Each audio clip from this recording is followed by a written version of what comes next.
Okay, if everybody wants to find a seat, I think we'll have the Montana Stock Growers get the program going. I am Lacey Sutherlin on behalf of Sutherlin Farms and Bob and Lori and my husband Chad. Just want to thank you guys for coming out tonight to listen to this presentation. If there's anything you need, let us know. Facilities right out here if you need those. Beverages all around, so grab something, make sure you get some dinner, and eat a lot of cookies. And then the burgers are from Bar W Meats from the Weber Boys in Corvallis. And then Montana Livestock Auction, Cassidy Bruner is going to say something here. And she kind of put the meal together and sponsored it for the most part. I'm Cassidy Bruner. I'm from Montana Livestock Auction in Ramsey. Blake Newfer is the owner. He wishes he could be here tonight, but he is not. Darren Cedarberg is here with us also, and we'd just like to thank you all. This is very important, what Montana Stock Growers is doing for our livestock industry to keep everything alive and going here in Montana. So hopefully we can all learn something from this and continue on in the industry. So thank you all for coming tonight, and I'll turn it back over to you guys.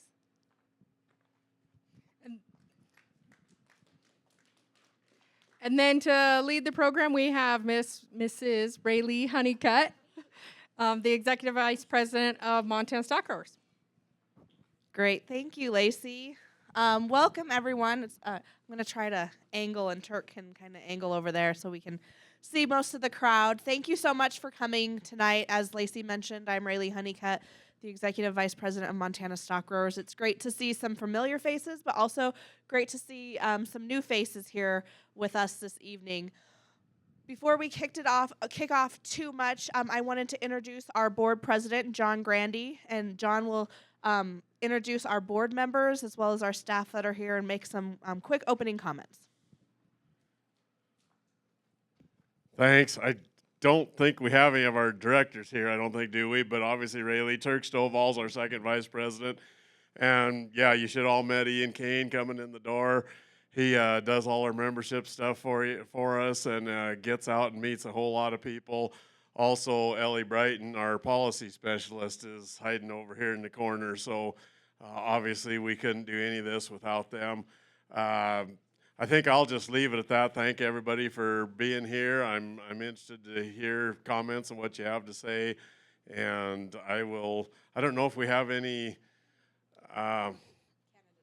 Yeah, why don't you go ahead and talk about that?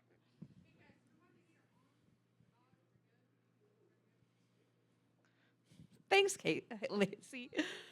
All right, so before we start into tonight's program, we did want to take this opportunity to allow any elected officials or candidates that are here the opportunity to introduce themselves. And I know we have one, so I'll hand it over and let you do a quick introduction. Thank you, Rayleigh. Enjoyed working with you in the legislature as a House member for District 88 in the North Valley. My name's Wayne Rusk, and I served my first session on Judiciary and Human Services there, but worked with Rayleigh once again on some key legislation that was controversial in spots, and appreciated her counsel on some of that.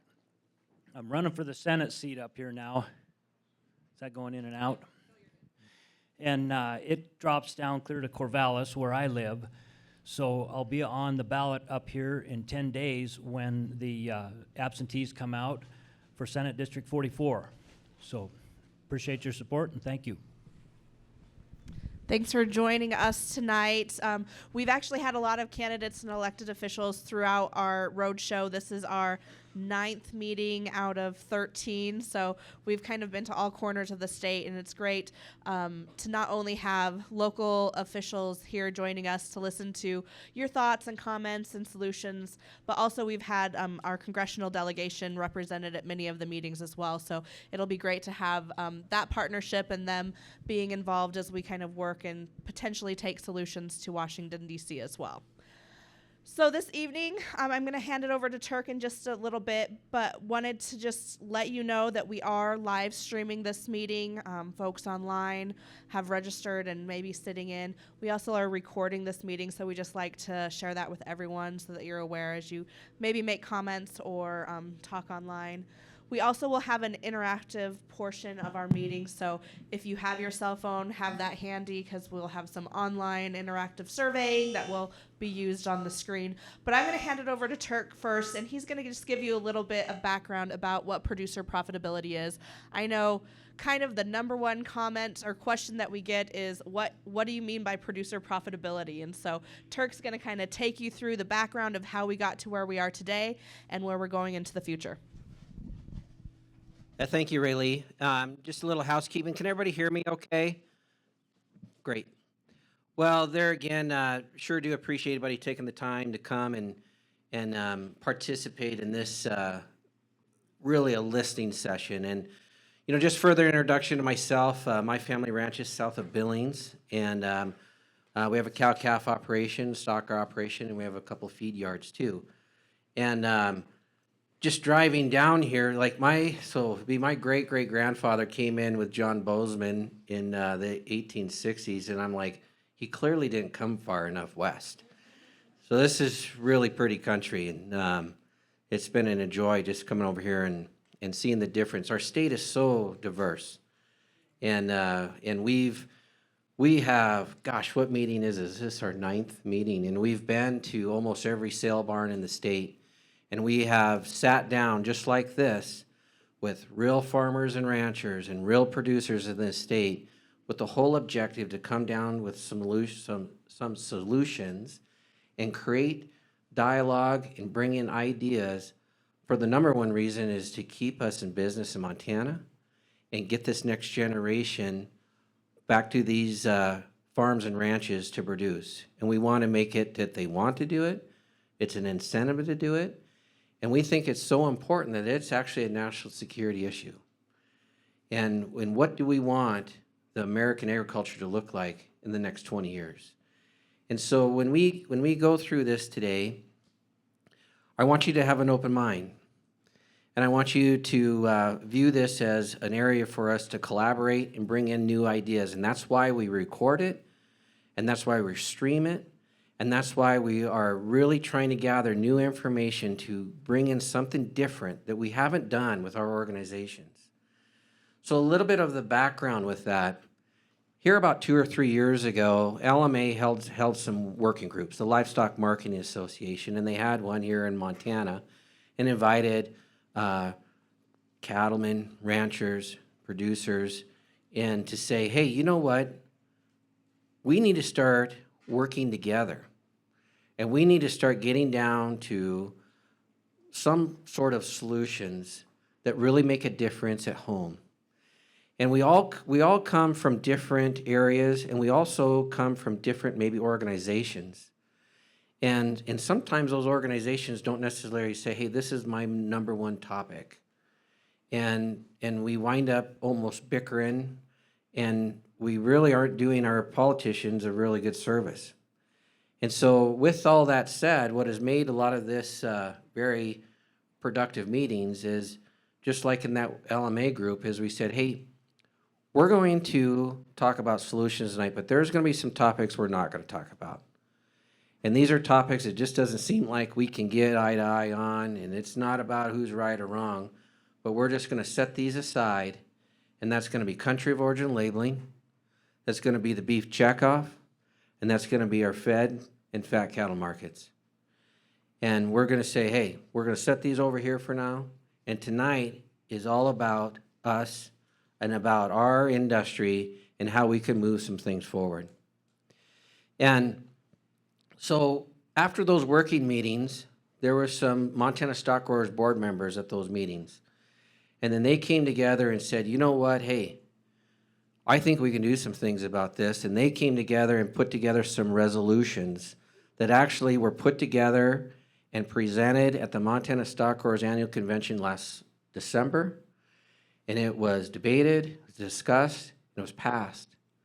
And those resolutions talk about multi-generational family ranching. They talk about sustainable ranching in their state. They talk about what tools do we need to give producers or really look at to try to make us have the ability to continue to ranch and keep this land in production.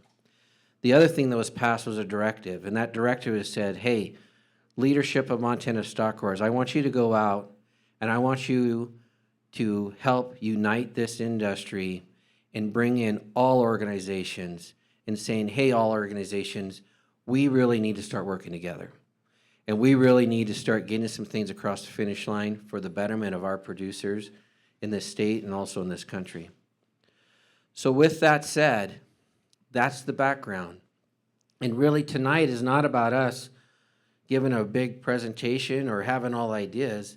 Our whole point is to create a format for us to create dialogue and to be able to get your ideas. And so really this night is about you guys getting your thoughts out and us listening, getting them recorded, and then sharing them.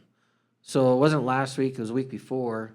John and our second vice president, Leslie, and Ray Lee, and myself were in Washington, D.C. for a week. And we were already preliminary reporting on some of the feedback that came from these listening sessions. So we were in front of our senators, we're in front of our congressmen. Ray Lee and the team set up many different meetings where we were in front of even the senatorial committee.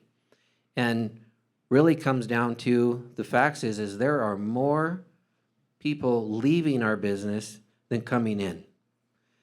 And that's a problem. And who is going to take over these ranches? We talk about, so if you maybe weren't even in this sector, is it even possible for you even to start farming and ranching? Just to even put together the capital, put together the land. You know, is that even possible? And we've been talking about the changes in our state and how that is affecting even Montana agriculture. But it really, as we share this format and this story with our other states and stock growers and cattlemen's organizations, you know what is happening in other states too, in California, Colorado. So we're not necessarily unique, but the one thing is we all need to get to where we're all saying the same voice. And so when we do go to Washington, D.C., we're really going saying this is what's going to make a difference. So the executive team of stock growers and the Montana Profitability Initiative Committee put together some topics and said, hey, let's just start out with some 5 topics, and they're on your sheet here tonight. And we're going to start out there to start the dialogue. Now, is that a solve all? No. And is that every topic out there? Absolutely not. But it starts the conversation. And so it's important for everyone to have a sheet. Raise your hand if you don't have one. And we're going to start going through those. And we'll talk about those. But the one thing that's been pretty awesome, what our team put together, is they put an interactive survey system together. And it's with your phone, just to give you a heads up here. It'd be on page 2. And I'll be handing it over to Ray Lee here just in a second for you guys to interact that. But I just want to really encourage you all to participate. And if you don't feel comfortable talking tonight, that's okay. You can always even come back later to go to mtbeef.org, and we're creating formats that you can go online and comment then. Or maybe you come from the meeting tonight and go, man, there's an idea, and share it there. I cannot stress enough, we are really here to get your thoughts and ideas, because that's the most important thing for our state, is to actually hear from real Montanans and make sure the voices are heard. So I'm going to hand it over to Ray Lee. And I think that's it for me. All right, we've only done this. Is this back on? Okay, we've only. All right, we've only done this 10 times. You'd think we would know how to do this seamlessly. All right, so as Turk mentioned, we are kind of moving into our portion of our survey. And so if you want to flip to your second page, I would encourage everyone to get their cell phone out and participate. What's really exciting about this is we will be able to kind of see everyone's responses and answers on the TV screen behind us as we go through this exercise, but also we are asking these same questions at all of our listening sessions. So by the time we end our roadshow, we'll be able to kind of consolidate all of the feedback from around the state, and see, what may pop from a regional perspective, what holistically is a theme as it travels across as we travel across Montana. And so really encouraging you to participate if you have your phone with you on this. So there's a QR code. If you're not familiar with QR codes, you can just open up your cell phone camera, scan that, and it will take you to the website. And then the highlighted number is your entrance code. Riley, if you want to click to the first question just so they are prompted with the first question. If anybody needs assistance, we have Ian available to help get you set up on your phone. And so I'll give you a few seconds. But once you're logged in, you will see this first question. And really, our first question is, when you think about producer profitability, what 3 words come to mind? So we want to see when you're, and you might not know yet, but hopefully you have some ideas about what producer profitability means to you. So you can enter those in, and there's a submit button at the bottom, and you'll start seeing responses pop up on the screen as folks get those submitted. And again, if anybody's struggling or has any questions, Ian's available to help you out.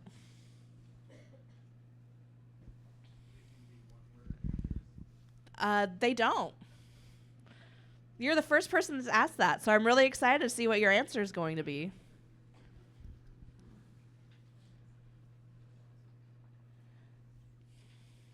So this is what's called a word cloud. If you're not familiar with word clouds, the more responses of the same answer, the word gets bigger. So you'll see longevity, sustainability. Those are kind of larger on the screen right now because multiple people have submitted that as their words. So depending on what's or where maybe you are within your operation, it's really interesting to see how these words pop up and what words are top of mind for folks.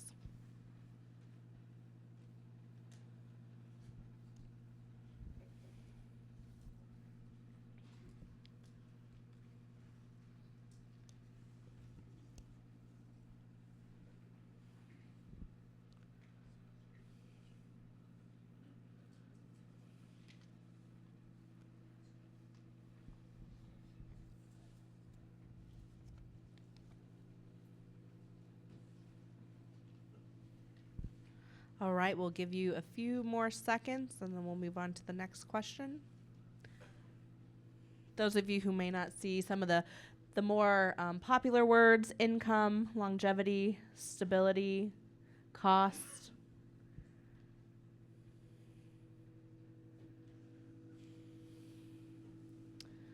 All right, Riley, let's head to the next one. In 20 words or less, share with us the biggest challenges you face in your operations growth and success.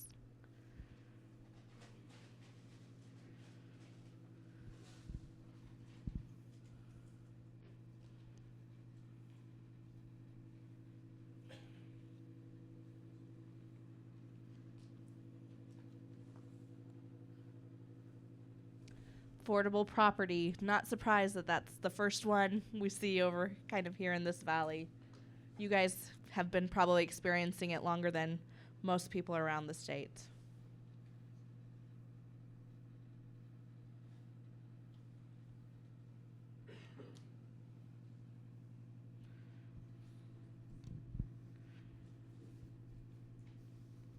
As folks are kind of getting their answers submitted, just kind of to lay out the format as we move forward. Once we kind of wrap up this survey portion, we will move to an open mic section. So those 5 categories that Turk mentioned, we'll kind of break those out in each section and have a designated time for folks to kind of talk about each of those topic areas. So I encourage you to kind of think about coming to the microphone, or we'll take a microphone to you, and really sharing your story about the challenges or ideas that you have to improve our industry as well as make it sustainable into the future.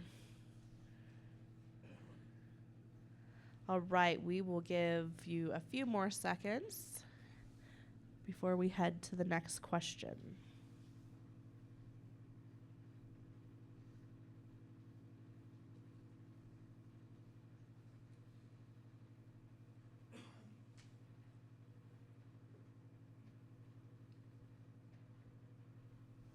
I see finding employees up there. We have a whole section on labor. H-2A programs have been a pretty popular topic that we've talked about, so would love to kind of hear from you, whoever put up labor, on your challenges that you're facing and additional thoughts. All right, Riley, let's move to the next one. In the last 10 years, what tools or programs have been the most beneficial to your operations profitability?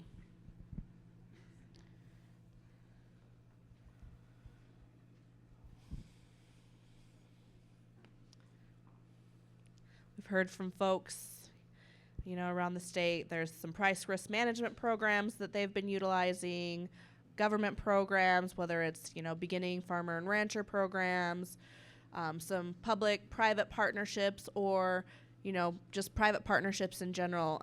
When we were in Lewistown, we heard from the Win It Aces group, and they had a lot of,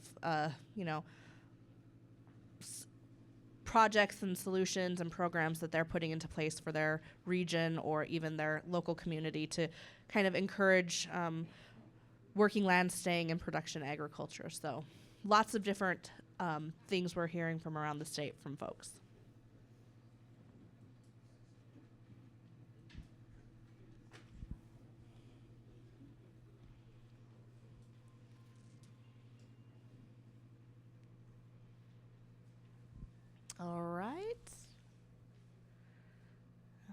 All right, get your answers submitted and we will move on to the next one.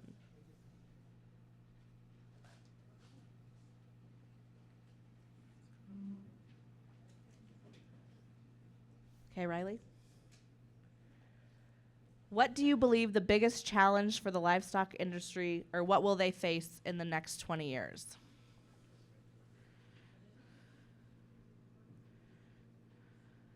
As Turk mentioned, we're seeing, kind of the face of Montana changing, a population influx of folks wanting to come to Montana and live the Yellowstone dream. So maybe some new challenges that have popped up that folks haven't experienced or interacted with in the past.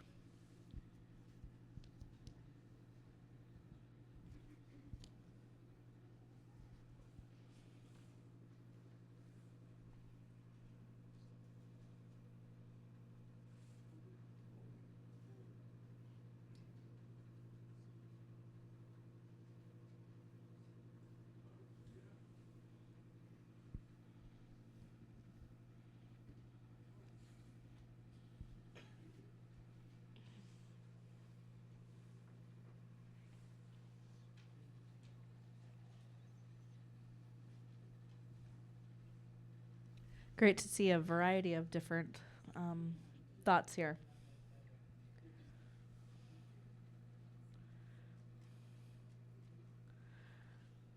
All right.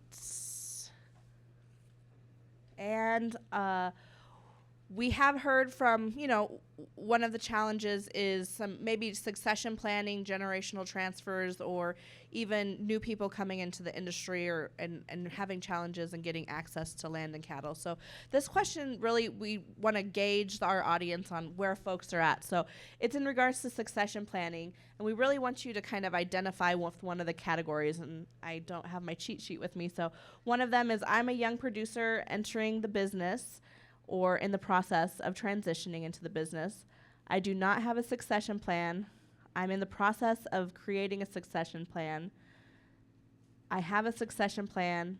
I plan to exit the industry, or this is not applicable to me.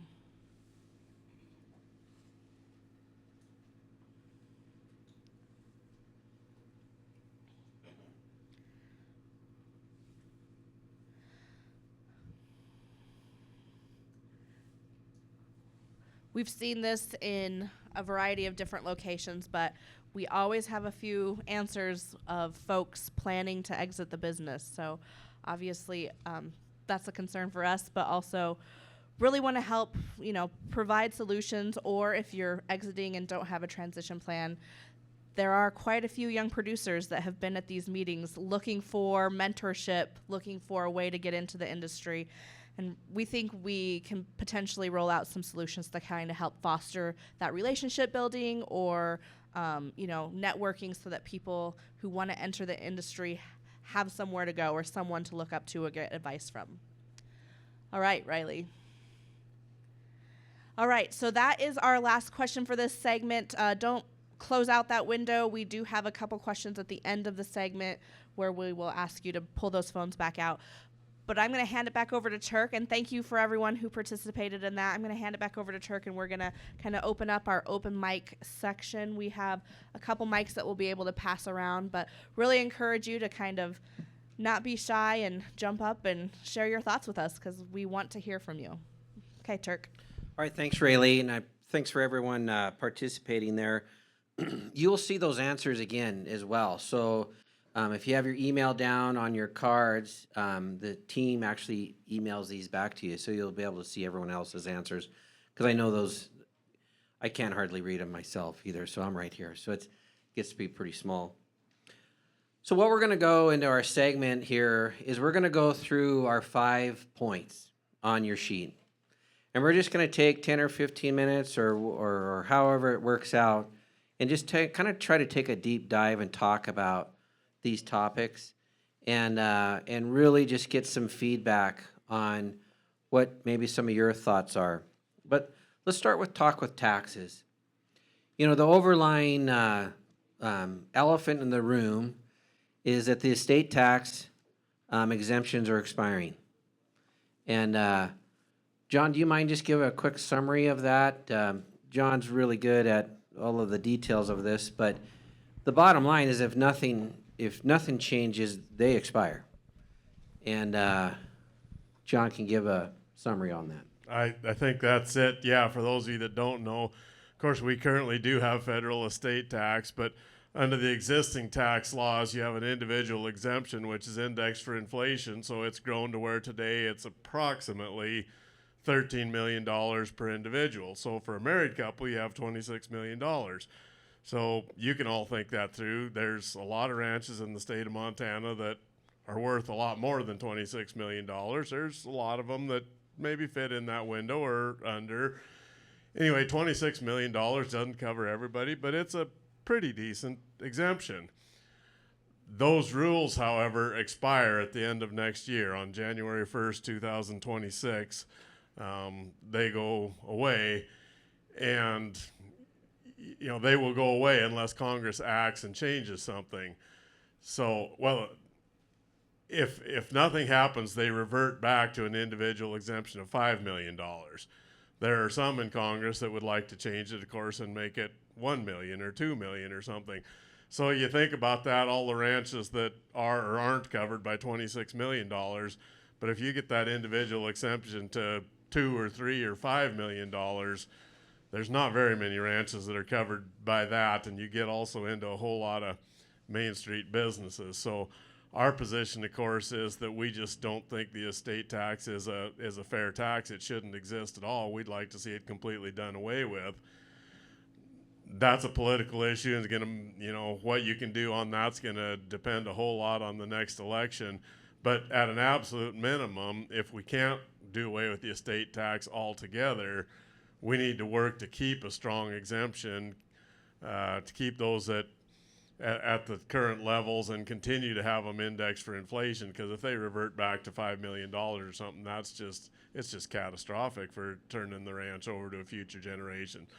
Along with that, you come into the other associated things, getting a stepped-up basis. We talk about other tax issues, Section 179 and bonus depreciation. Then maybe I'm jumping ahead of myself, but on the state level, one of the things we're looking at a lot is property tax escalation. Obviously, people in town and residences are worried about their residential property taxes going up. but we're also concerned about the ag land. And some of that, we look at ag land classification, that there's a lot of, as properties, there are properties that people take cows off of. Maybe they want to run more deer and elk. Maybe they want to do different things. Should these properties really still get the ag tax rate, or should they be defined somehow else? You know, the governor's got a task force looking at this right now. It's a complicated issue.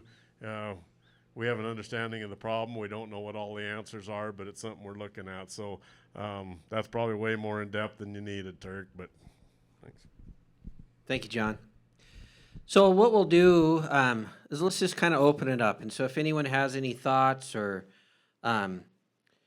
you know, we threw, I guess, 3 different topics out there. The state tax, there's been a big effort that came from one of the groups on we got to make sure that we keep our accelerated depreciation. And then the other is the governor's task force. And just the fact is, you know, we have a lot of people coming into our state, buying ranches, and not necessarily turning out cows anymore or farming the fields. You know, there's a different plan. And so should that be, you know, taxed the same? And but I know there's other topics out there, and so we're just going to kind of leave it open and raise your hand, and we'll bring you a microphone or come to front.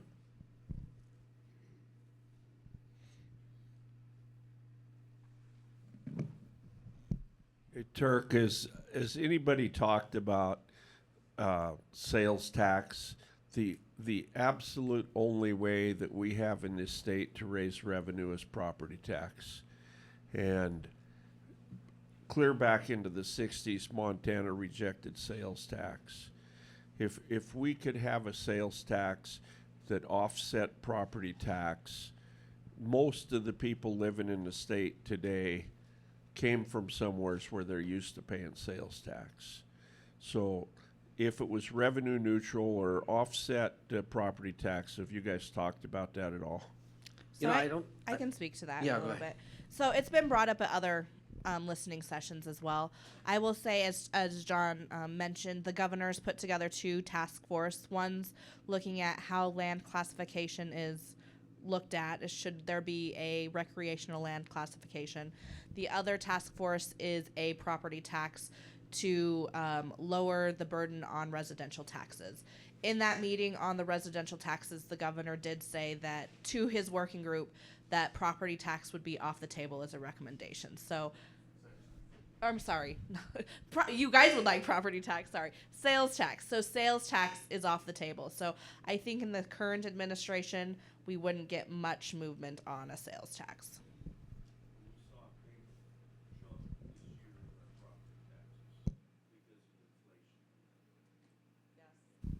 Absolutely. Okay. And Yeah, oh, just go go ahead. Are ahead. you gonna? go ahead. So it's important to talk in the mic because there's people online. And then just, if you don't mind, just stating your name, please. My name's Wade Weber. So going back to Hans's position, and actually what you had talked about is there any focus right now? Right now, if you show $1,500 of income, you get a partial ag exemption on your property tax. And honestly, in my profession, I'm a CPA and a cattle producer, both. And is there any talk that we're going to up those limits of getting a property tax exemption? Because $1,500 is nothing. And you don't even have to take that in your pocket. It can be a crop share type of a situation. It can be anything. And I think that should be something, what you alluded to is these people raising elk, raising deer. I'm like, why are they getting this agriculture exemption when they show $1,500? Exactly right. That's what a lot of the conversation is, and you get into the answers. That's where I say it gets pretty complicated because, you know, one of the things is we don't want to make it so burdensome on a rancher that, you know, let's fill out 48 pages of forms to prove that you're a legitimate agriculture operation instead of not. But at an absolute minimum, do we just need to raise that $1,500 or something? And then if you do, what's the right number? I don't know. But but yeah, that's exactly what the discussion is, because of course, as you well know, if you have a cow, you can get $1,500 of ag income off of one cow. And not even that. You see the people, building fancy houses, but if they've got a few cherry trees or apple trees in the backyard, they might be able to get $1,500 of ag income. So that's exactly the conversation, and how to solve it.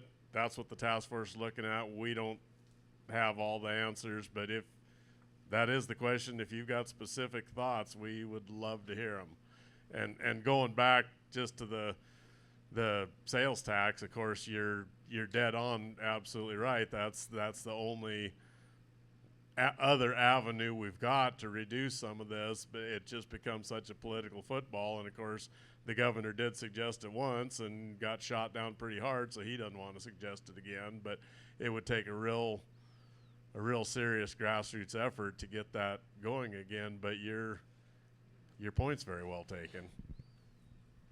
I'll just add to your question. So the Department of Revenue's working group, they're that classification group.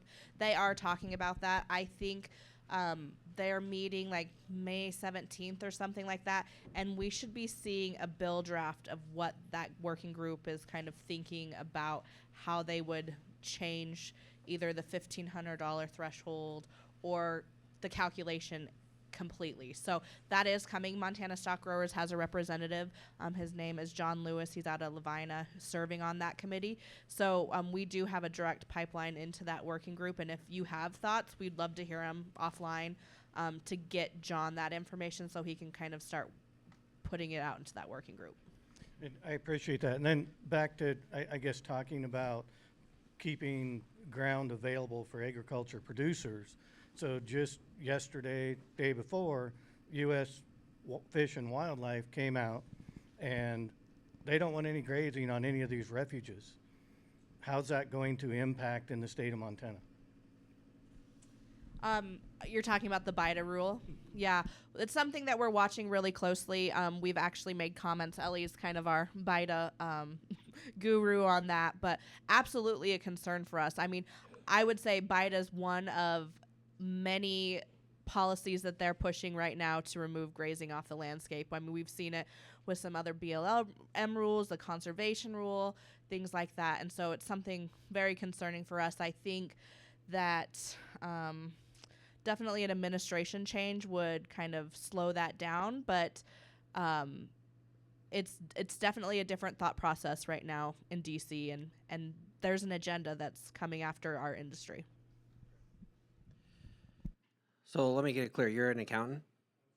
Okay, good. So don't go far, because we have other topics coming in. But all of your comments are really at the point of the sword. So really appreciate that. And I just want to echo what Rayleigh said. For you and everybody, that's why we're here.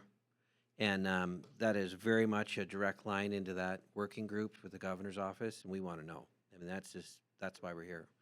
And I'll just add, like, one concept that's been floated around was take away the $1,500 gross receipts totally.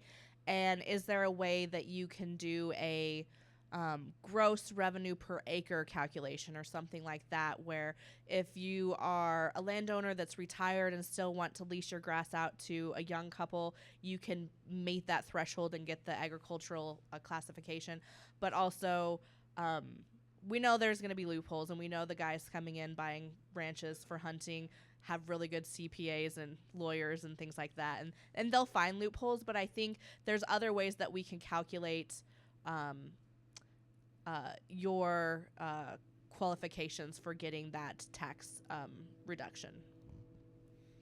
Now I got to keep us on on taxes here, but the other thing, just on the ruling that you just mentioned, and we can get into it later, but like just even in the last 30 days, this administration has put in a lot of rules on the federal lands in different areas that, for sure stock growers and other ag organizations are extremely concerned about.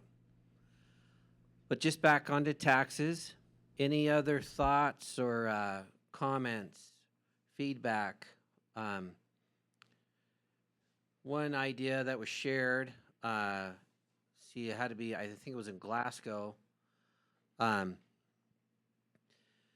So So let's just say we want to eliminate the estate tax because we don't think it's a fair tax.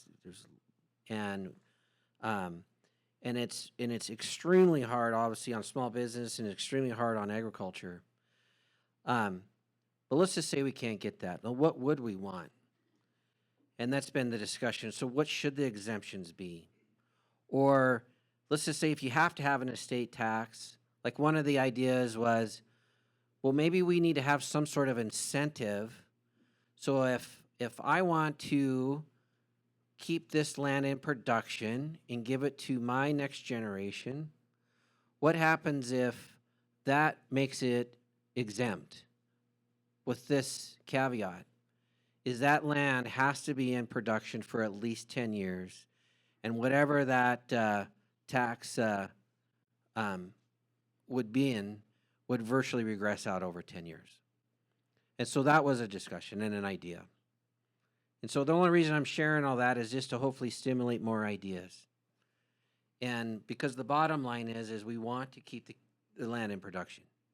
And we want to make sure that the next generation has a chance. Like just a lot of, hey, we don't have access to land here. Land's too high. So any thoughts on that?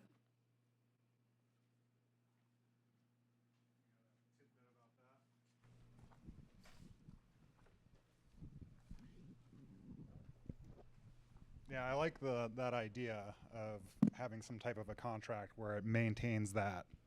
And you could almost look to like, because here we get a lot of the open lands bonds, right? So conservation easements, that kind of stuff. So you could include it kind of with that, where it's something that you have to apply for. You don't automatically get it, right? But you apply for it, the community agrees, hey, this is a good thing. We want to support this, right? And then you don't have that bad taste, right? Where somebody's getting something for free.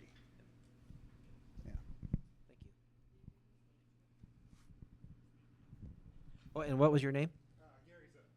Gary. Z-I-T-L.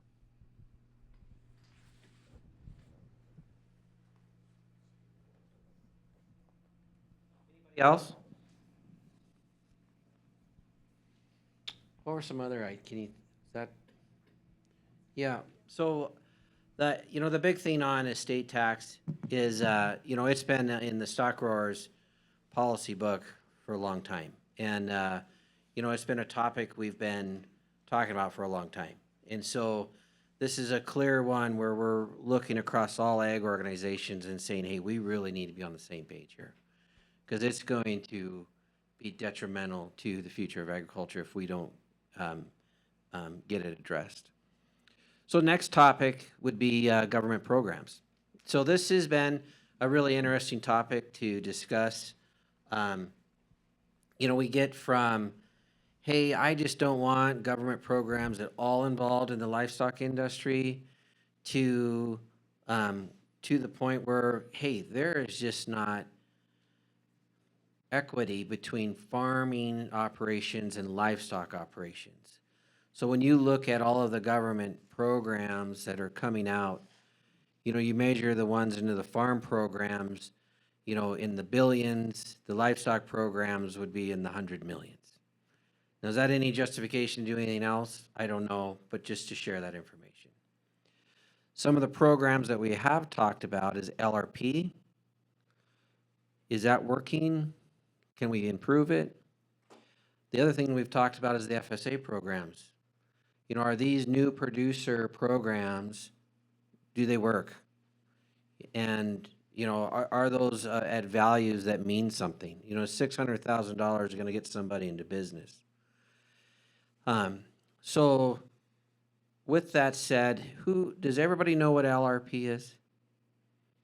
Now in our handouts, we have explanations of this, but LRP has for sure been kind of a growing tool to help producers mitigate risk without actually, doing a hedge or actually your puts and options.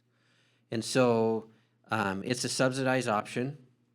And what you can do with that is, and you also don't have a margin call. And so you can go out into the future and sell your calves. there's even an option that you can even sell unborn calves. And so when we're at a record market like right now, it's for sure something you should at least be aware of. That's a tool. It's not for everybody, but it would for sure be something that you want to make sure that it's at least, hey, I know I can use this, but I choose not to, or however. Some of the suggestions that have come forward on to improve LRP is maybe LRP should have a higher subsidy into it, so it's more attractive to younger producers. Another suggestion would be is when you take a position on cattle and you're buying cattle, you should be able to get an LRP contract the second that you take the risk on the cattle. So like myself, if I'm buying cattle for our feed yard and it's off the videos in the summertime and I raise my hand, I buy those cattle, and I should be able to do that day. Just no different than me doing something on the mercantile exchange. And so that's a big discussion as well too. So FSA, are they working? If there's any younger people in the audience, do these programs help?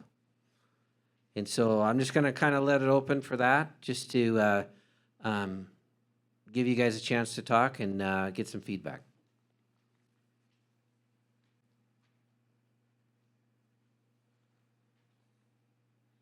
Lacey, were you raising your hand? No?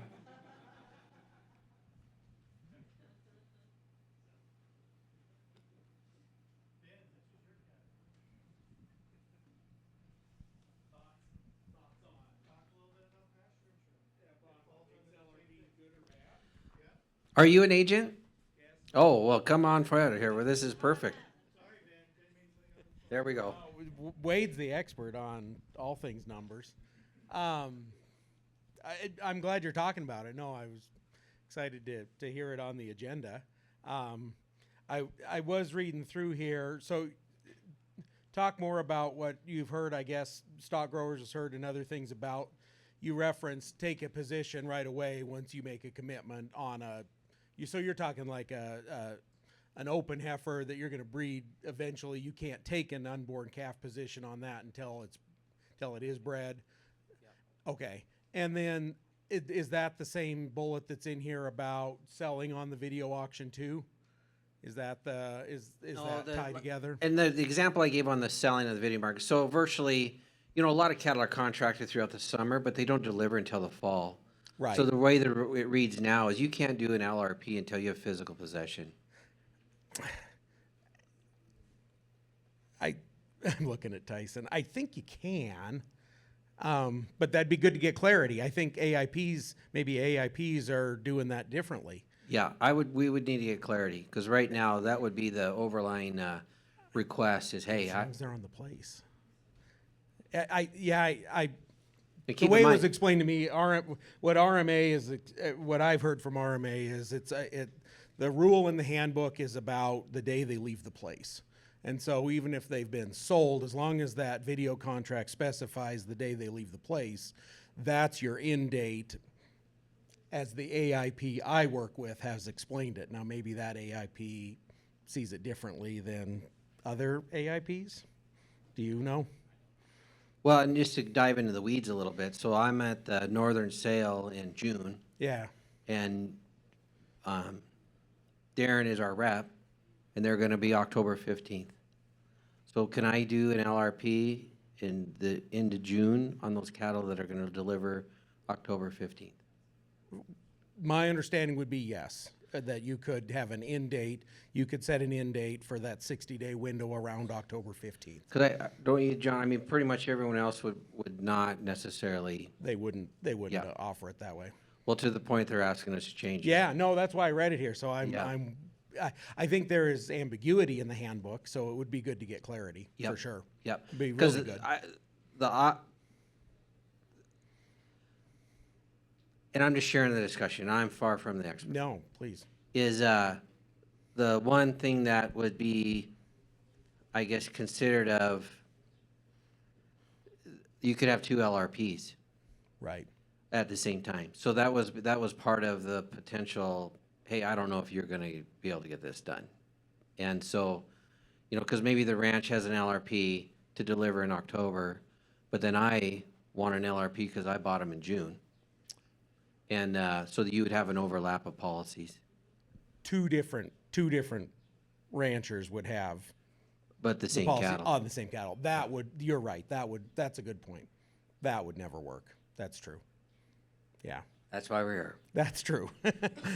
That needs clarified in the handbook. Yeah, Yep. because that would not work to anything I understand. And there are definitely people who know lots more about it than I do, but I know a little bit. Yeah. Yep. Anything else you'd recommend on there? Or what is, like, if you're selling, I mean, is the subsidy competitive? I mean, when they compare it to, you know, It's high when you look at the 10-year average, and when you ask somebody why it's high right now, or not the subsidy, the premium's high. And anybody I've asked why the premium's high is because they say it's tied to the prices are high. But I think to your point, and a lot of agents talk about this, and a lot of agents have a foot in the crop world and the small grains world. It doesn't always work the same that way. The crop insurance, the farm bill has been written around things that grow in the ground, and livestock's come around lately. So the subsidy and the premium is hard to explain. It's hard to know where that number exactly comes from. Volume and volatility, but those are just buzzwords. So some clarity on exactly how that premium is set on a daily basis, and how it changes, why it changes. And then, that they made a premium adjustment in 2017, 18, right?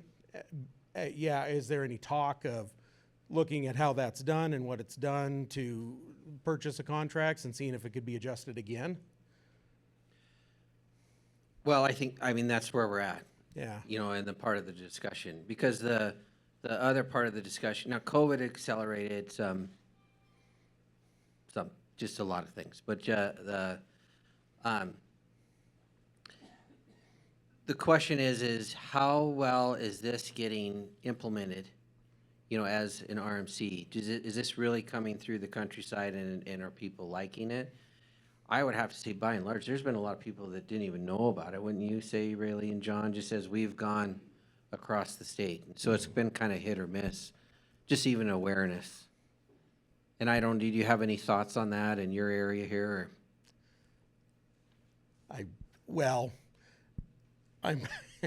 appreciate Wade putting me on the spot here. I'm probably not the best to answer that. So, for those folks who know me and my family, it was my sister's business, and so it's something I'm doing now, not something I get out and do every day like she was doing. So that's a hard question for me to answer. Sure. I would say, in general, in western Montana, I don't think awareness is super, super high. No, I do not think so. Sure. Great. Appreciate your thoughts and comments. So if there's anything else, boy, Yeah. we're open doors. So anybody else? You know, how about the FSA programs? Has anybody participated in the FSA programs as far as for beginning farmers and ranchers? We see a lot of young producers in here.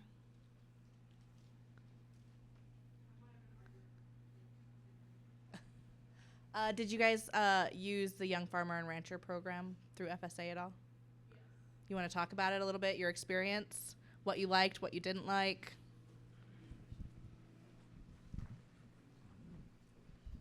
Anymore, it wasn't really just yesterday, just saying. Yeah, we did the Ag Vision program through Ag West. Chad and I did when we first started. We met those qualifications. I'm on the board for Ag West, and just as a young producer, they really help you out and get you started. They do a lot of different learning tools and business sessions on financials and succession planning and all different crops. You know, any kind of support that you would need, they'll get you the advisors to do that. So yeah, I think there's a lot of value to the young producers programs and really getting a foundation going for young people and getting them started in the business. So Lacey, just real quick. So Would that have happened if you didn't have Egg West? I don't know if I would have found Just so you it. know, I don't work for Egg West, but it's and that's where we're going with the whole FSA programs. You know, not everybody has a participating lender that. Right. Yeah. I mean, that's why I found it is through Egg West. I didn't find it through FSA. I found it through Egg West. Yeah. Do you have any thoughts on that, or just what you're seeing, or your comments on the FSA programs, or? Yeah, so Tyson Reese, for those of you who don't know me, I think FSA is pretty heavily utilized overall. I mean, as a lender, there's a lot of times when people don't meet the qualifications to go through traditional lending channels. So FSA, if they want to be involved in agriculture, is really kind of the only step. And part of that is because you threw out the number $600,000. That's how much FSA, Farm Service Agency, can do a direct loan for. So, I mean, there's times when we're not able to qualify somebody, but we refer them to FSA. I would say the downside is it takes a lot of time. So, I mean, especially in Western Montana, a lot of real estate transactions happen very quickly. Going through FSA is not the most efficient process for anybody who's gone through it. So, if there was any way that we could speed up the process, I know a lot of people would appreciate that, but certainly appreciate Lacey's nice comments about Egg West. But I'll be around too if anybody has specific questions about lending programs for young beginning small producers too. So since you're a lender, what should the number be? Should it, you know, I mean, let's just say 600,000 was 20 years ago. What should it be today or tomorrow? $1 million question. Maybe it's $1 million. I don't know. I don't think there's a perfect answer. Part of that is because it varies so much by region. In Western Montana, 600,000 doesn't go as far as it does in Miles City. So I don't think you can put a universal number on it that would maybe reach every geographic area. So I think that's pretty tough to answer that question in specifics. I mean, maybe the number is $1 million now, inflation adjusted, but I don't have a perfect answer for you. Yeah, and no one does. We've had different suggestions. I think we've had 1.2, especially where hey, I need to buy some land and I need to buy cattle. You know, just gets to be big numbers, especially if you're trying to get any level of economic unit. I mean, I will say, you know, part of it too is depending on what you're doing, it's really hard to service $1 million of debt, especially if you're just starting out running cows and if you're financing 100% of the land and the cattle. That doesn't work more times than not. So you can maybe adjust that number all you want to, but I mean, it still comes down to like, can the operation cash flow? So I think you're kind of chasing your tail potentially a little bit with just increasing the dollar limit just to make it higher, or if that makes sense. Well, now that I got you warmed up, so I bought my first cows and my dad co-signed for me. How's a young person gonna get in the business? You know, if someone's not gonna co-sign, or what? Is that even possible, or what is your thoughts there? Yeah, I mean, I think it's possible. I mean, there are programs through Ag West, FSA, other programs that are out there to help young beginning and small producers. But I would say in general, and I appreciate you putting me on the spot here, I think you kind of have to start small. And unfortunately, it's smaller than a lot of people want. And it sounds maybe sad to say that, you know, now it takes maybe a little bit of non-farm or non-ranch income to be able to start. I mean, whether or not it's you're working in town and then you buy 20 cows and then you buy 40 cows and then 80 and you build up to a scale that then you actually have the cash flow to support an operation. I just think it takes a little bit of time to get there. I mean, I'd like to say you could just afford to go out and buy 1,000 acres and 600 pair, but that's not the reality, you know, for most people, especially if you're just starting from scratch and nobody gave you the land or the cows. So if you're just starting out, if you had a day job in town like me and just wanted to go be a rancher, I would have to start small and build my way up to the point that I could be a full-time producer. We've had one producer, younger producer, say, hey, it's easier for me to get finance to go and lease some farming and get into the farming business than is for me to go out and buy some bred heifers and lease some grass.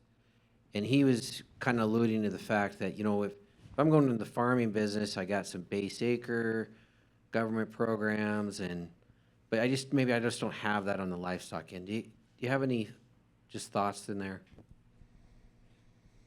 No, I mean, I wouldn't say that's something that maybe I've seen a lot in this area. I'm aware of it, that people might kind of start more on the farming side, but I would say in western Montana, the more common scenario is the one that I mentioned, where there's probably some additional income. If you do want to raise cows and that's what you want to do, I think that's where people want to start.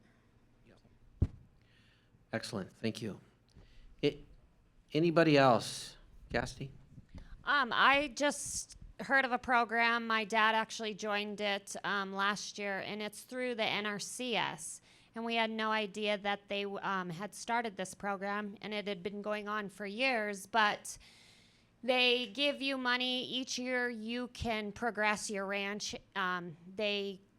You go and plant trees, or you put a plan together to put windbreak for your cattle, and they pay you so much every year. And we just started using this program, and it seems as if you can use that money to help you build your windbreaks or build your shelters or build lean-tos for your cattle. What else was there? I signed up to do the body score of some cows just so they can get that information.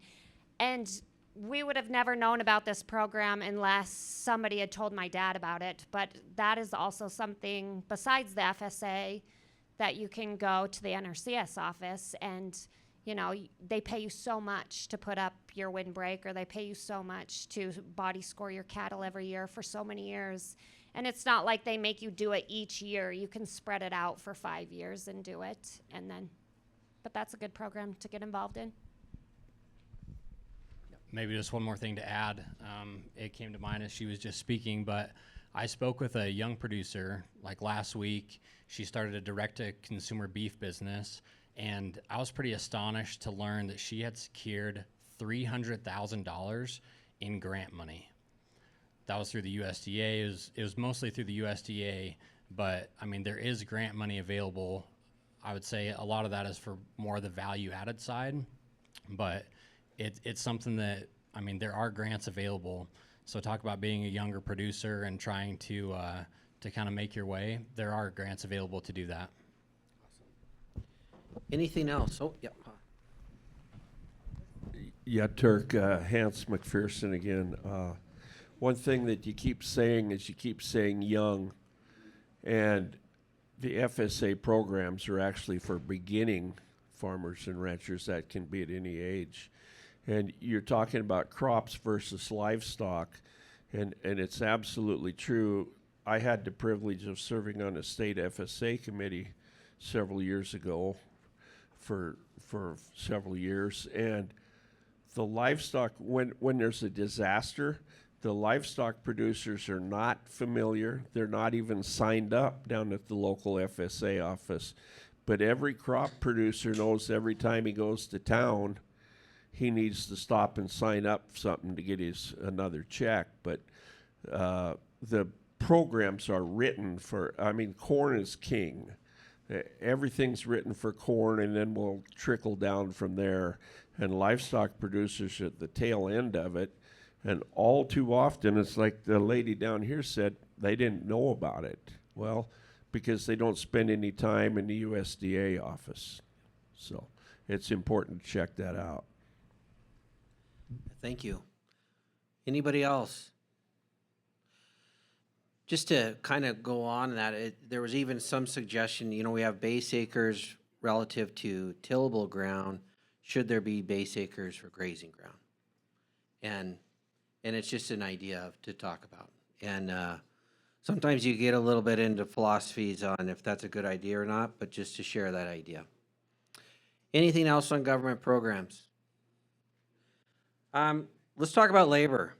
Probably, oh my gosh, this is a topic that I don't know if anyone does not talk about, maybe even daily. especially with an operation. And um, you know, we employ a lot of people in our operations, and just in the last 5 years or so, we wound up working with the H-2A program more, and and we also work with TN visa um, workers as well. And it was virtually the difference of us expanding for sure, and it was even questionable. Um, well, I knew we weren't going to have any more children, and so what do you do? And what happens is it just seems like there's just not as many people wanting to come into the production side of this and work. And so we just want to kind of open that up. And if there's any thoughts, we can take a deep dive all into H2A2, but I just wanted to open it up to you all to give some feedback as well.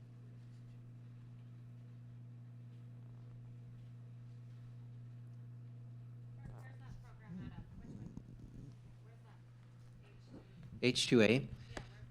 Okay, so H2A, these are like the ones we use is H2A, and that's for agriculture workers, and um, they can be here for 10 months, and they would need to work for a production company, and you would have a job description, and then like the state of the Montana, there's a minimum of $16 and so many cents. It just went up, and then they can only work for you for so long, and then they have to either go back home, but they for sure can't work for you anymore. The point of H2A is for seasonal labor, and so it's to, in the eyes of the United States Department of Labor is, hey, there are not enough workers around to get my crop harvested. So a lot of this was derived from the row crops in the South and, in the, we'll call it the warmer areas. And so that's really what it was founded on. And then it's expanded from there. But so there's been some suggestion of changes. So just in recent time, the U.S. House of Representatives came out, they had a task force, and they made the recommendation that it should be considered more for 12 months. And then also, I want to say even 5 years ago, or I guess it would have been in 2015, 16, the minimum wage would have been maybe $14. And then they put in a formula that automatically increases with inflation. And so now, Montana's in the 16s. I think, or North Dakota's in the 17s. Right now, yep. There we go. And then I don't do payroll, so that's why I didn't know. But now just even new regulations just came out in the last week relative to H2A from the administration. That's just making it even a little bit more complicated to work with. Another program that would fit you guys is the TN visas. So that would be the TN visa is a program through NAFTA. And so we hire TN visas for our animal crews, like pin riders or specifically doctors. And then we actually hire Mexican veterinarians. Now, when they come here, their veterinarian degree does not, it's not an American vet degree, but they're pretty good. And it's been crucial for us. And like Andy at Hobson at Judith Basin Feeders, gosh, I think he has almost 20. So, I mean, that's been huge. And so I think it's just something for everyone to be aware. And it is another tool. We've also had discussions where I want to say we were in Lewistown and talking about how important H2A and everything's for us. But then we also had where, the concept is, hey, what do we need to do to attract American families here? And like Ray Lee always would bring up the more or less the skill sets, or how do we train people to come home and want to do this work? And also, there's a program with the Department of Defense called what was it? Skills Bridge, and that would be where you the Department of Defense obviously is very large, and where they are trying to get service men and women to some sort of profession. And so the Department of Defense will pay their wages and they'll come work for you. So it's almost like a job shadow or internship. And that's been pretty cool too. Yeah, so to piggyback on what Turk said, we have heard at a variety of different meetings, obviously, people are retiring out of the business. We know that there's generational transfer, but we also know new people want to get into the industry, but they have no experience. And working in around livestock or with the equipment that we work with, there's a significant learning curve. And so how do we help bridge that gap? How do we train people? How do we work with, Montana workman comp laws to make sure people are covered if we want to come in and mentor someone and train someone to get them to a skill set? I think it was really important, and we've heard from a couple different people, like, I always assume no one knows anything when they come onto my operation, just because that knowledge gap is so diverse across different people wanting to come and learn from you. So that's another area which kind of piggybacks, and we'll talk about later, in regards to mentorship and how and what can we do to kind of set up opportunities to build that skill set for people coming into the industry.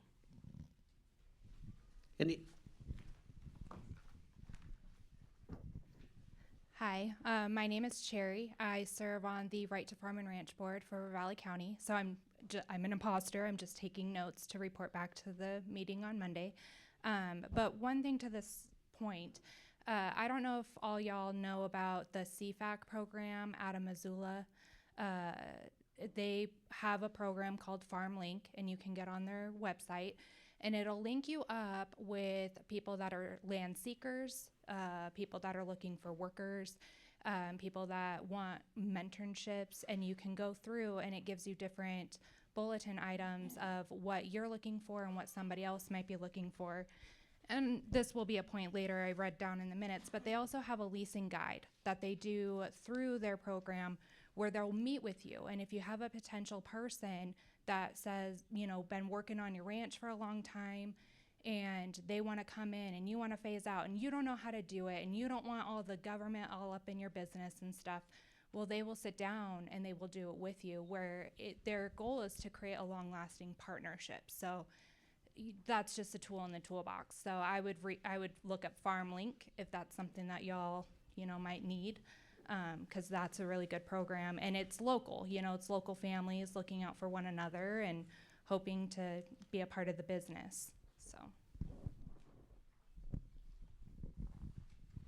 Great, and thank you for coming. No imposters here. I think that's the beauty of this whole listening session, is that we know we're going to have traditional and non-traditional partnerships as we kind of work on solutions, because we need to do it all together and find commonality where we can to be successful.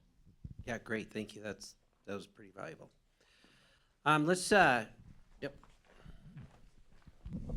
Hi, I'm Mark McFadgen. I've utilized H2A workers for about 20 years. The current man's been with me for 10. And it's a complicated process. We use Snake River Farmers Association to do our paperwork, and without them it wouldn't get done. Luis has been with me 10 years, and it's just as complicated now as it was the first year. And there's some quirky things about it. I have to advertise his job for 50% of his time here. And if a local comes up and is qualified, I have to hire that man and lay Luis off. The local help will last about a week, I guarantee you. They want the John Wayne ride the horse job. They don't want be up at 5 o'clock moving pipe. And again, night at 6 o'clock. We would, without our H2A worker, we will quit. And I know a lot of ranchers around here utilize them and will say the same thing. I'd like to see the program streamlined a little bit after they have a track record, maybe a fast pass or something, so we can get them up here. And this lady's question here, you'd have to get a hold of Snake River to do your paperwork. They do not find your man, but they do the paperwork for you. So. You couldn't do it on your own? No, there's no way. You can't do it on your own.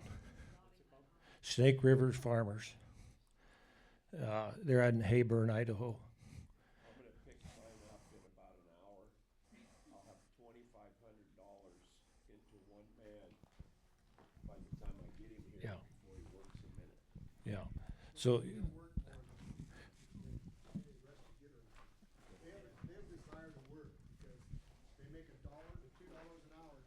Yeah. My man makes about $800 a week. I said, Luis, what do you make when you go home? $100 a week. Well, they work 10 hours a day. I know one guy does, and he gets $2 an hour stacking bags of concrete on pallets.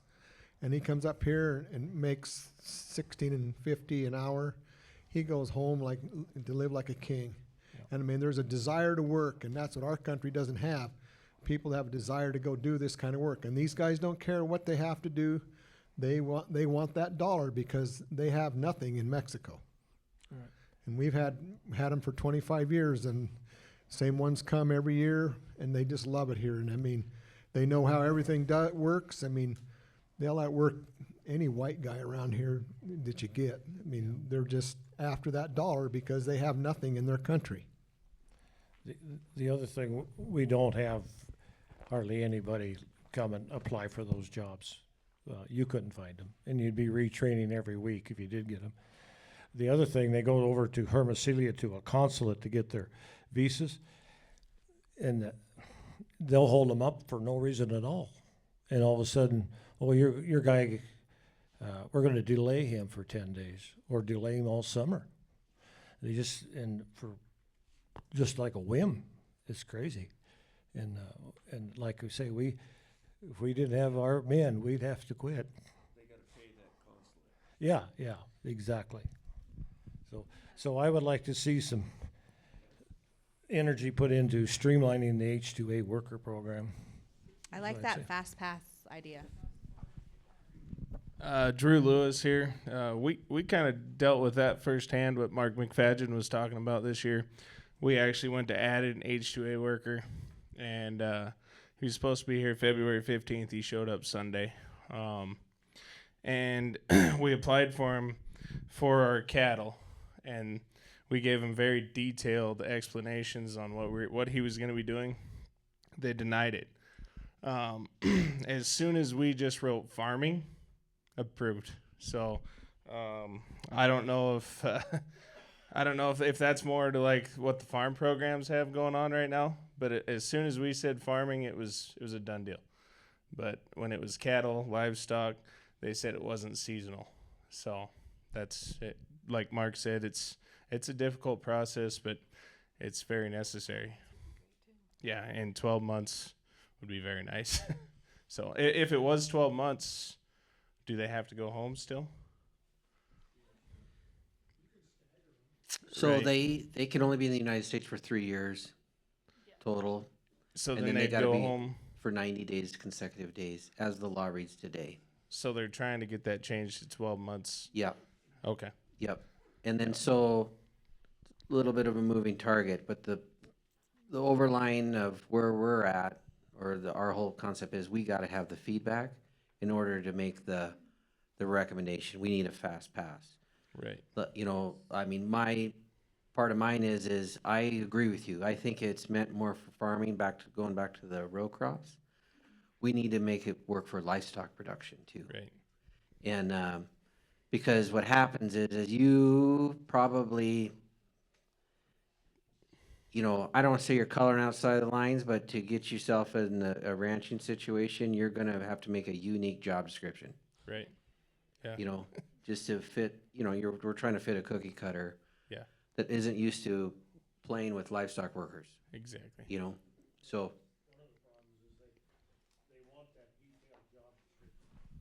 They want a detailed job description, and it worked against Drew. Yeah. But, you know, if they come and audit it and you say, hey, he's working counts, well, that's not in your job description, you're open for fines.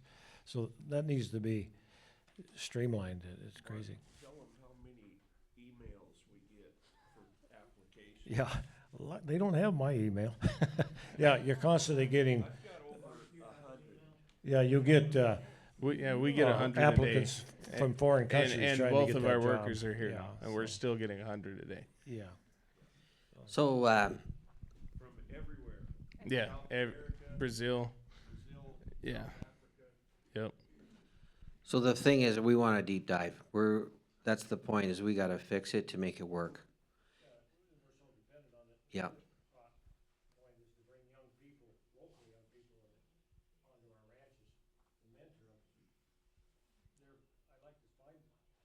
Yep. Yep. Just due to time, is there just any other quick ones on labor? Or, are you sure you? Now, just a couple things, just a point of information is job descriptions usually relative to pay. And so like just this last year, if they have a CDL, automatically you had to pay them another $10 an hour relative to whatever your state minimum was. And that was just another law that came out. So I mean, it gets more complicated all the time.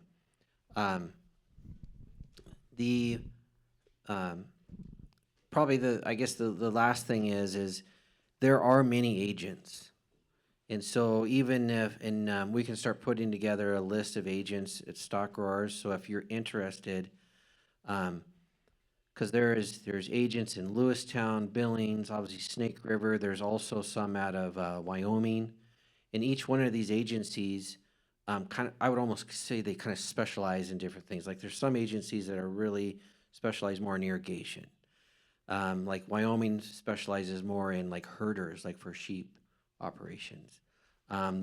We've used Peak Season out of Lewistown. They're very ranch oriented. And then we also use immigration law out of Shepherd, Montana. And I would say they're for your complex candidates like myself. So it's because it's the devil's in the details. And you said if you don't dot an I, it's a problem. It's a problem. I'm telling you, it's that tough. And then what we'll do is they just shut it down. They don't care if you need them or not. And they'll shut a petition down, and they're either not coming or they're going home. So there's no, hey, I'm worried about you. See, it's pretty black and white. So let's move to the last two items, and this kind of really brings it all together. We talk about the barriers to entry for new producers, and we touched on it a lot. We talked about, hey, we're talking about young producers or new producers. We believe that actually the average age of a new producer coming into our sector now is 47 years old. And so, meaning most likely, they graduated high school and they couldn't come home right away. Either the operation just couldn't, take care of them, or just wasn't an option. So he went to school or worked for someone else, or and then later on, maybe they got some sort of financial stability and said, hey, I want to come back. So it's changed. And, and how do we help those? And that's really the foundation of a lot of things we're talking about. And the one thing that's really come up that's been really a pretty neat discussion is this mentorship. And it's where, especially where we've heard some just phenomenal testimony from different ranches and operations to where either their children did not want to come home, or maybe they didn't have children, but they really wanted to see, their legacy of their family and all of their life's work continue on in production. And so, my goodness, there has just been some awesome discussions, and where there was one couple where they started working with another couple, and they're just they virtually sold them the ranch, but sold them somewhat of a, let's call it more of a production value. So there's just a chance. But then what came up is, and what I wanted to get your thoughts is then there's then there's tax consequences. And so how do we create a systems to where, hey, if I'm not looking for the highest bidder, it's what's more important to me is the next generation. You know, are there different tax things we can consider to give these operations incentive to do that? Not that I need an answer today, but that's where the discussion was going. And but then also just with mentorship, where hey, I have land, I'm not using it anymore. Do you really need to lease it at the highest price? So like when we were in Dillon, had a younger producer came up to us afterwards and said, well, you know, I didn't get up and talk or say anything because the people I'm trying to lease the land from that keep outbid me were in the same room. And so, you know, and she was just like, I don't know what to do. You know, I just the bigger guys just outbid me and I can't get in there. You know, what am I going to do? So then, you know, back to the mentorship, you know, if we really are looking at the big picture here, maybe it's something to consider. Maybe you are going to lease to somebody, but try to lease to someone who's really trying to get in the business. So I guess with that, I just leave it open here and take any thoughts and comments.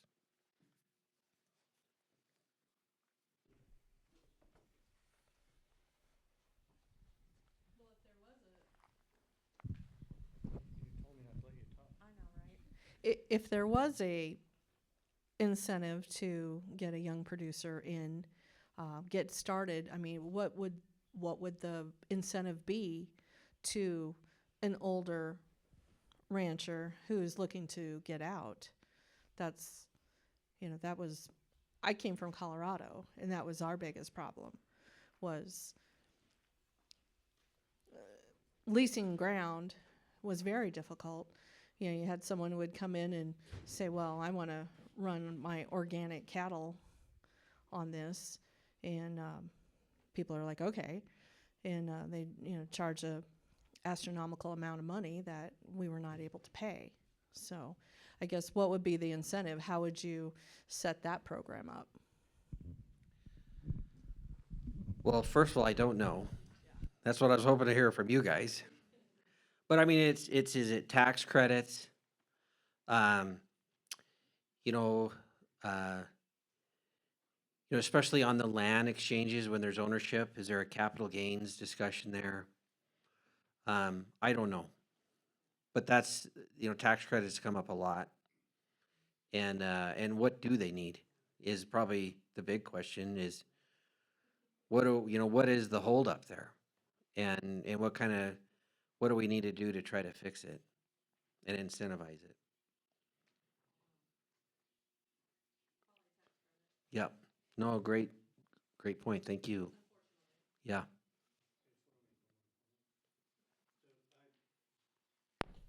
That on?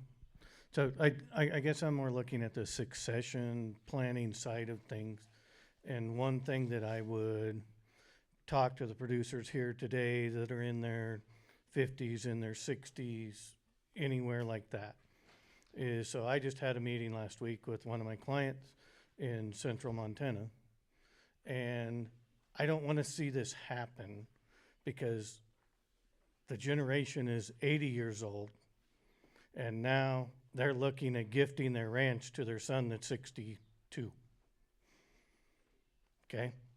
And I want to talk about that a little bit. It doesn't apply as much in the bidder route, but it does still, the concept applies.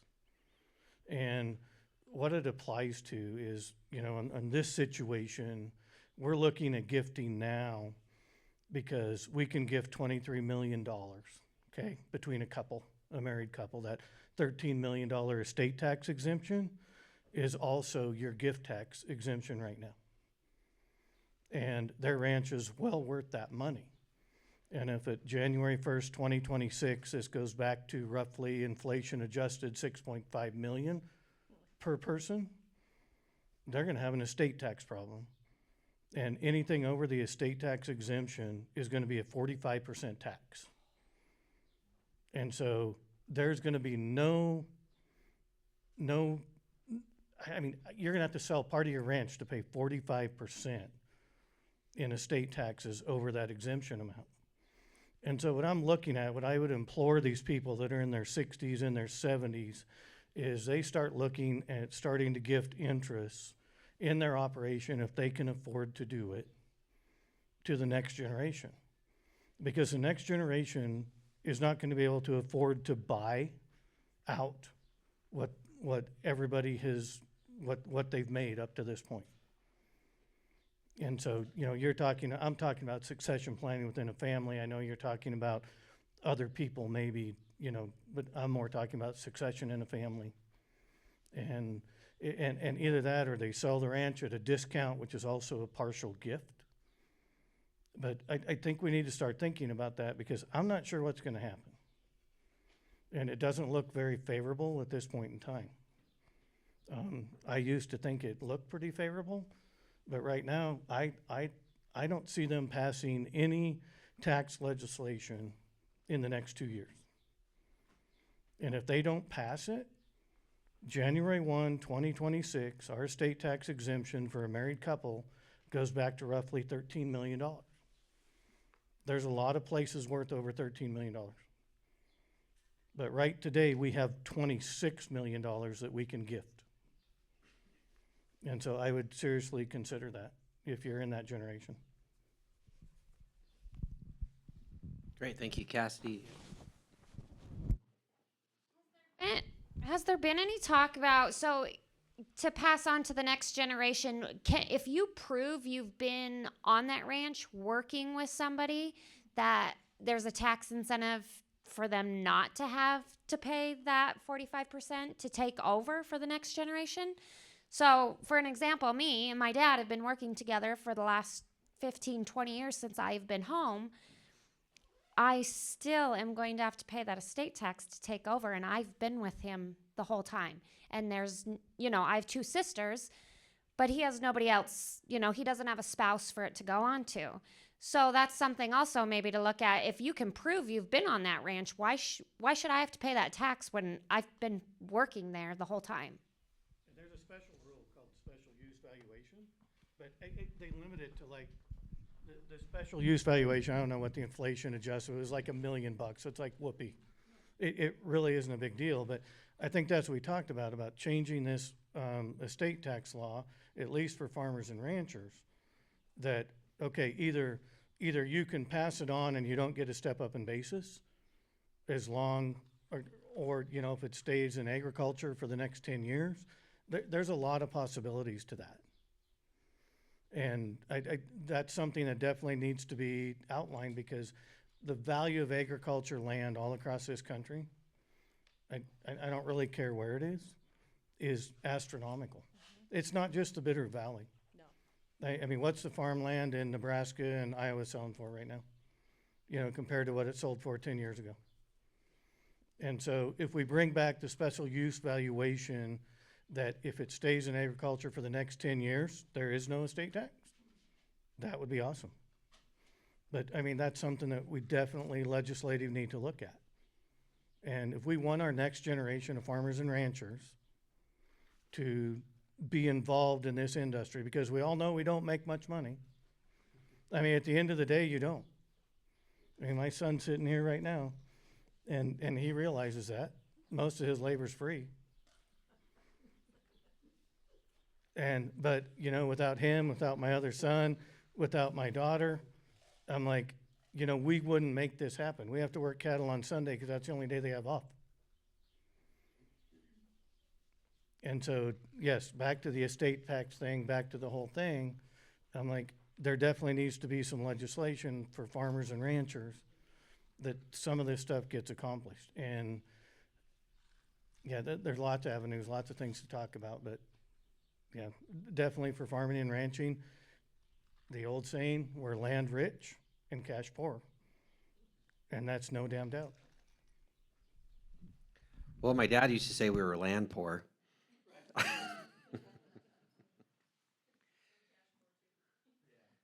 Awesome discussion. Thank you. Anybody else? Yep. Hi, my name is Katie, and I'm a beginning younger farmer. Tyson's one of my bankers. Wade's my CPA. There's my processor. So I farmed in Idaho for a long time, and then we came here, and took us 3 years to find land. Finally found some land, and we talked to the FSA people. They pretty much said, if we're not buying it from our family or neighbors, don't go for that. So we got the loan.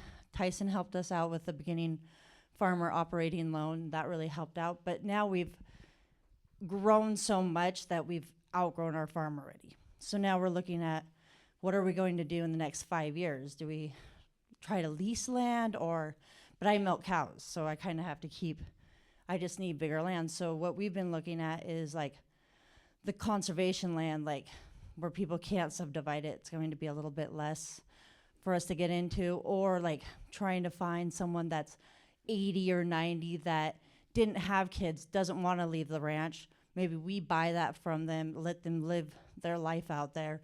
They get all the money and farm on that land. So that's kind of like where we're going. Like, we're stuck and we're trying to figure that out. So that's kind of what's happening with us. Yep. So just talking about conservation easements, I mean, is there anybody want to make some, anyway, thank you for that. That was great. You have anything else?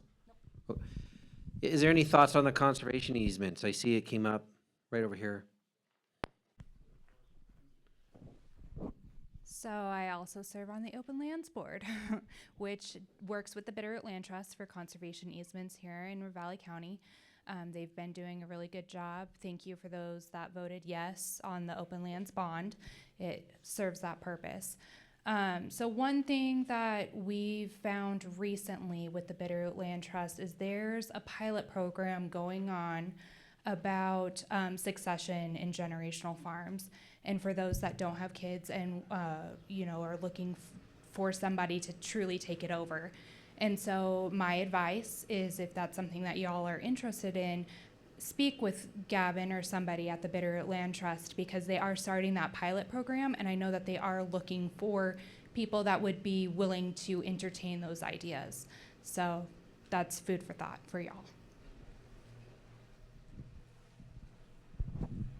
Great, thank you. Anybody else?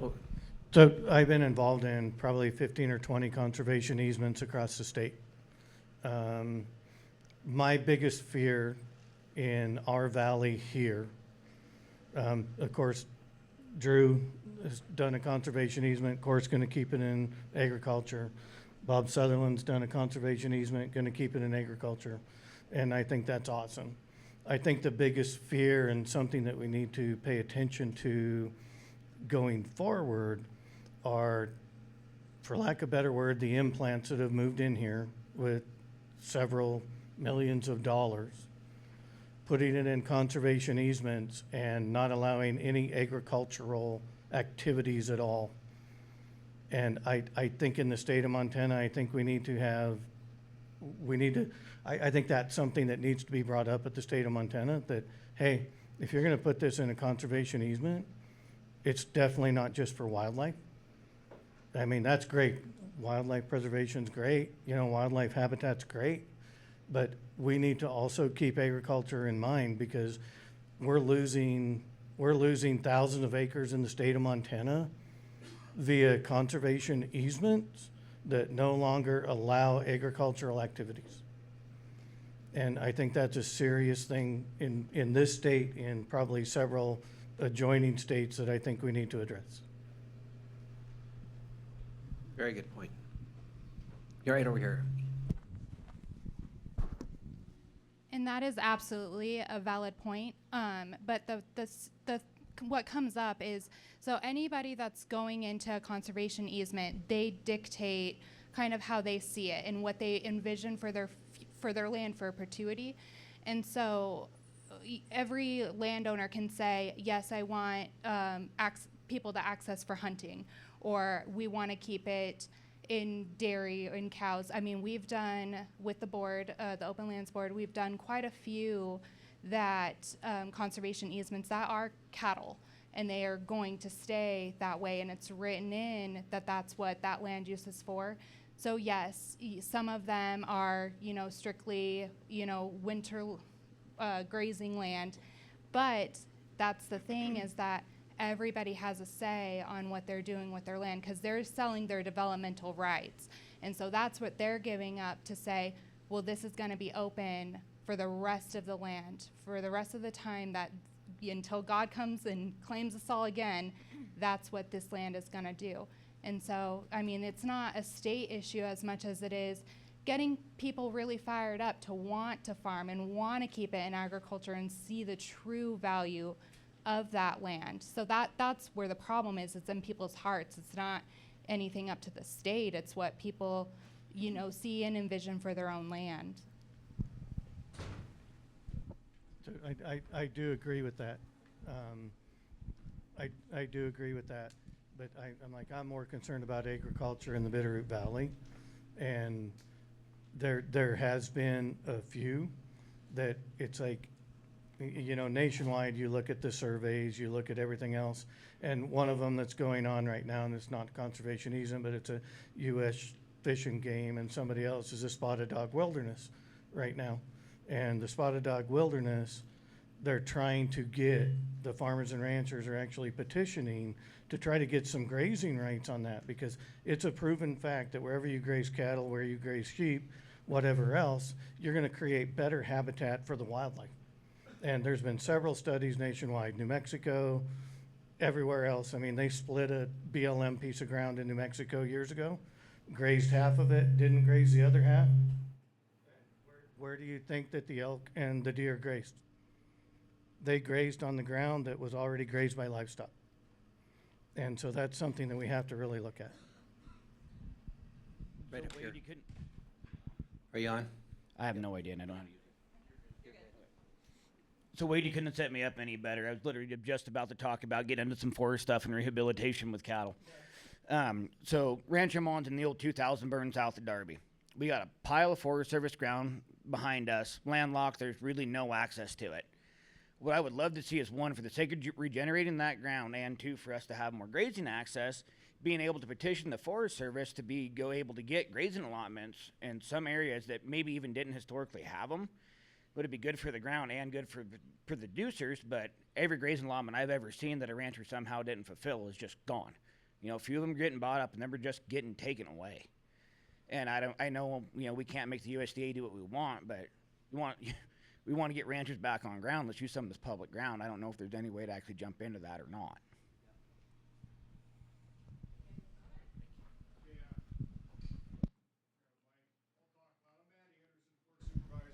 Hold on, we want Yeah, you you're on the lucky mic. we have the Forest Service here tonight. Yeah, just redo that. I'm Matt Anderson, Forest Supervisor here, and we've been talking a lot about getting producers back and some of those allotments too. This is Shane Heiner. He's our range program lead from the Dakota Prairie Grasslands to Idaho. So I'll let you weigh in on range reform. You bet. This is something that we're grappling with all the time as well, and we're really looking into some long-term strategies on how we can help get more new producers on the landscape. We're having national discussions. It comes to sometimes having to change policy and regulation, which we're willing to do. We're fighting for it. And some of it is just knowing what kind of interest there is out there for producers wanting to graze Forest Service land. There's a lot of nuances around it, but we're definitely looking into it. I'd be interested in talking to you after this a little bit, just to get a better feel for the situation. But these are things, and that's why we're here, to listen, because we have a lot of the same things going on that the stock growers are doing with their policy that we're looking at for the future of the agency. Things have changed from technology to the needs of industry, so that's why we're here to listen today too. Can you put a quick plug in on lease-based property and what may or may not come? Yeah, there's a lot of unknowns around that as well, because that would require change in regulation. But we are looking at our base property requirements and what that entails. Can it be somebody that leases a piece of ground that could qualify versus owning it? We already do some things in and around minimum base property requirements. It used to be commensurability, to where you had to have enough ground to support the same amount of animals that were on the agency lease at the time, and it's now, for the most part, region-wide, a 1 to 40 acre parcel that's needed and some infrastructure. But so we're looking at a lot of different things, but yeah, be happy to visit with you.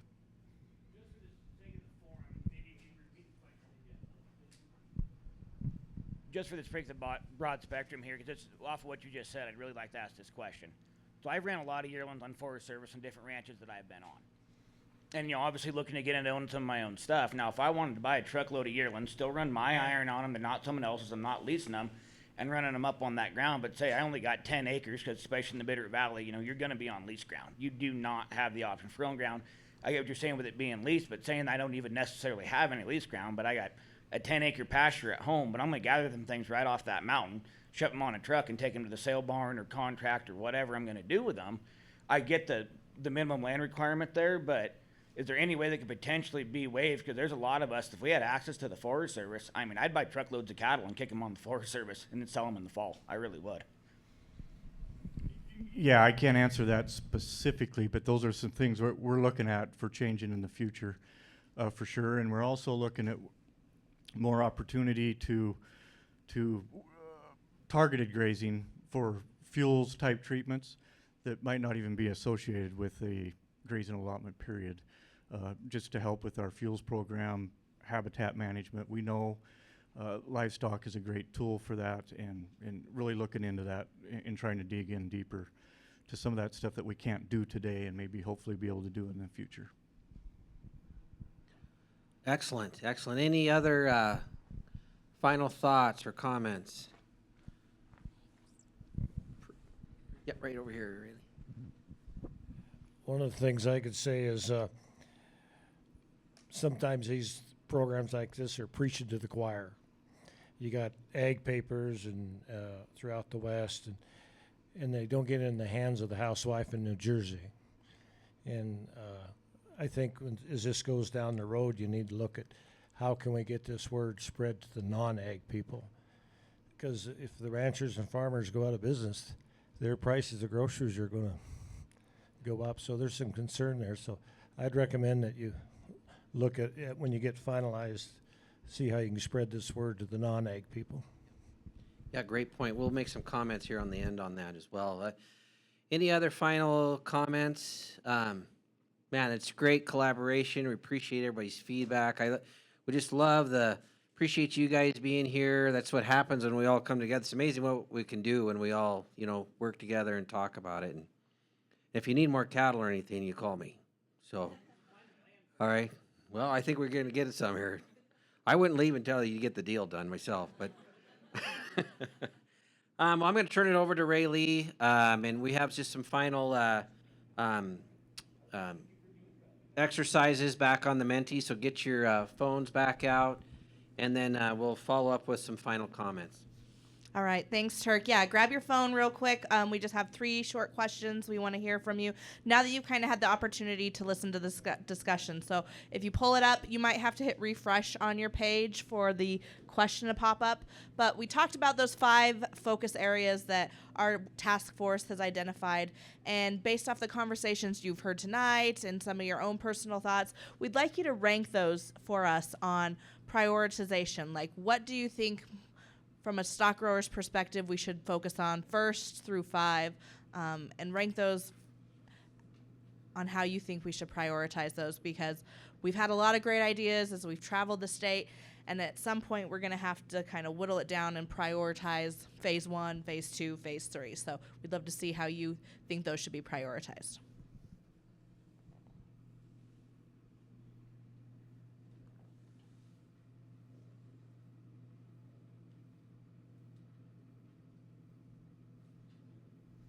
All right, looks like currently leading is the minimizing barriers for young and beginning producers, followed by the tax climate and improving government programs. Okay, we'll give you a few more seconds.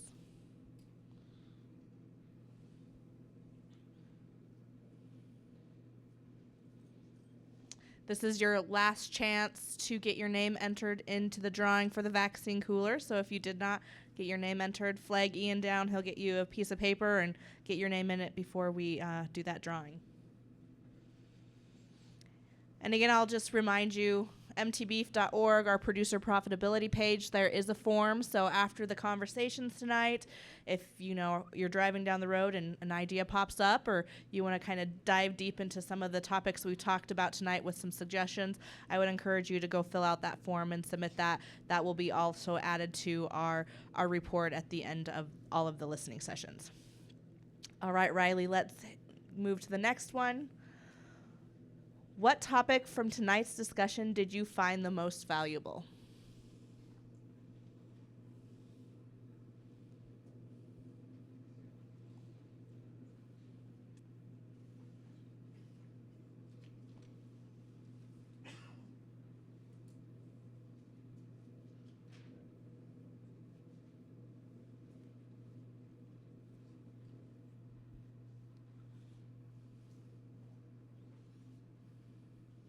Seeing taxes quite a few times. It's always great when we have a CPA in the room who can kind of walk us through the details on that topic.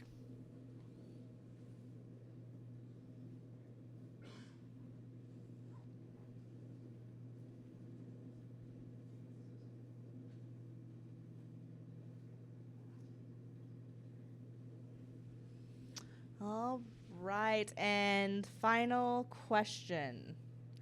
How can MSGA and the Producer Profitability Initiative serve you and your family's operations? If you have thoughts on that, we would love to hear those. And as we close out, did want to again thank the Sutherlin family as well as Montana Livestock Auction for hosting us tonight.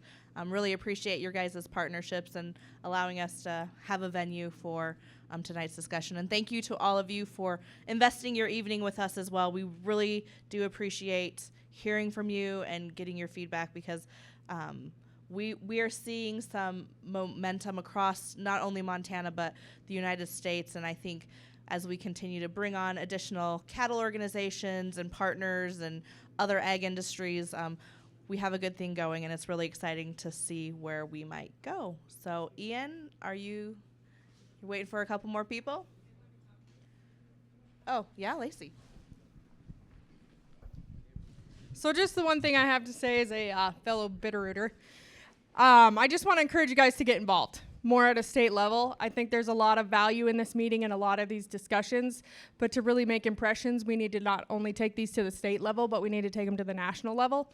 I've been to a few conventions in the last 20 years, and I haven't seen a lot of neighbors. So I encourage you guys to get involved. Montana Stock Growers is really good on the livestock side of things. Montana Farm Bureau also, both on the county level as well as on the state level. It's hard for us to get away from our operations. I totally understand that. But if it's a daughter-in-law or if it's a son or whatever it is, an employee, just try to send somebody to represent, because there's a lot of value in those workshops and the camaraderie and the networking as well. Just my random piece of advice. And thank you for coming tonight. We do appreciate it. Thank you, Lacey. All right, Ian, do you want to draw the name? We would like to thank BI as well as Western Ranch Supply for donating vaccine coolers for all of our listening sessions. Really appreciate it. And it looks like our winner is John Quinn this evening. John, are you here? Oh, excellent. Congratulations. When you pick up your cooler, Ian wants to take a photo of you so we can feature you in our newsletter. So congratulations, and you'll be the envy of the neighborhood. Turk. Okay, just some final thoughts for the night. Again, just want to really thank everybody's interaction and thoughts. Keep in mind that we have an online people online listening to us. What was interesting, out of one of them, we had a question at the end there. The question was, well, now what? And so this is now what? Is we are taking all of this information and sharing it. And we already started that process when we went to Washington, D.C. And we are going to, or Ray Lee's team is compiling all of these, this feedback and suggestions and and is going to be presented at our mid-year in Miles City here at the end of May. So would love to have you come. You can watch it firsthand, but there are also, especially since you've been participating, you'll be linked into that as well. Want you to know that we are visiting with all the other states. The other states are seeing what Montana has done. Right now, eyes are on Montana and how we have formatted this and trying to work with our producers in our state. There's other states actually looking at doing the same thing. Alabama is going to start their meetings just like Montana did here this next month. And we have talked with Texas cattle feeders. We have talked with all of our surrounding states. We have talked with so many different cattle organizations.